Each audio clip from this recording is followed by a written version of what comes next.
Hello mga kakabsat! For today's video mga kakabsat, ipe-flex ko lang ang aking napakabogi na asawa. Wow. Pogi na naimas pa. Charis. Pinapagawa ko nga siya dito ng daing na bangus mga kakabsat. Ay na, daman craving soon. Cravings lang apog pay soon. Actually, magja-jogging nga sana siya dito mga kakabsat, pero sabi ko sa kanya, gawan niya muna ako ng daing na bangus. At dahil ako ang batas dito sa bahay mga kakabsat, wala siyang nagawa kundi sundin ako. Ay na, joke lang. Sa aming dalawa kasi mga kakabsat, mas masarap talaga siyang magluto kasing sarap niya kasjay. Wow! Mga isang oras lang namin to ibababad mga kakabsat kasi gusto ko kainin na rin agad-agad. Ay na, apekas jay. After niya nga ibabad yung bangus mga kakabsat, ayan, nagpe-prepare na siya kasi nga magja-jogging siya. At dahil supportive akong asawa mga kakabsat, sabi ko sa kanya sasamahan ko siya, pero natatawa siya dito. Dahil hindi naman ako magja-jogging mga kakabsat, uupo lang ako doon, aantayin ko lang siya kasjay. Wala pa kasi sa vocabulary ko ngayong 2024 ang mag-jogging kakabsat. Ay na, nilakay ko talaga ayan, nagimasen. IST naggagut, ag-jogging, charis. Siya nga rin nagturo sa akin mga kakabsat bago daw mag-workout ay kailangan mag-warm up muna kasjay. O diba, aduam muna. Heto na nga mga kakabsat, naglalakad na nga kami papunta dun sa jajagingan niya. Malapit lang naman dito sa bahay yun mga kakabsat. Mga sangaribo nga step mga kakabsat at J2 kami. Medyo malapit-lapit na kami dito mga kakabsat sa jajagingan ng aking asawa. Buti na lang medyo mahangin-hangin pa. Ma-share ko lang din mga kakabsat, alam nyo ba ang pedestrian lane dito is may stoplight.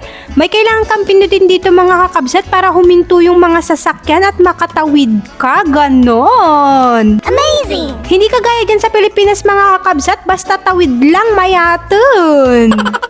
Dito kasi sa Dubai mga kakabsat, maraming digital na chismosa.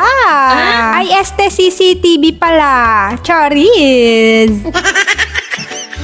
At habang namang hinihintay ko ang aking asawa, ako'y nagmumuni-muni dito at napakaganda ng hangin kakabsat.